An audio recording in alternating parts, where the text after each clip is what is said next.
নিরাপত্তা ইস্যুতে উত্তপ্ত বিসিবি ও বিসিসিআই সম্পর্ক, যার রেশ গিয়ে পড়েছে ভারতে অনুষ্ঠিত হতে যাওয়া টি-20 বিশ্বকাপে। ভেন্যু পরিবর্তনের দাবি জানিয়ে বাংলাদেশের করা আবেদনের প্রতি একাত্মতা প্রকাশ করে পাকিস্তানও।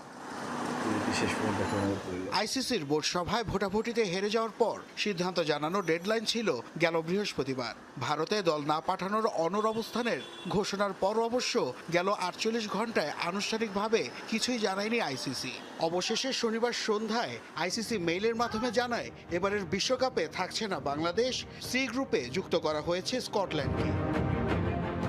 এমন খবরের মাঝে রীতিমতো ঝড় তোলে পাকিস্তান ক্রিকেট বোর্ড চেয়ারম্যানের সংবাদ সম্মেলন। মোহসিন নাকভি জানিয়ে দেন, লাল সবুজদের দেশটার সাথে হয়েছে অবিচার। সরকার চাইলে বিশ্বকাপে অংশ নেবে না পাকিস্তান। বাংলাদেশের সাথে অবিচার করা হয়েছে। আইসিসির সভায় আমি বলেছি, আপনারা ডবল স্ট্যান্ডার্ড করতে পারেন না। টি-20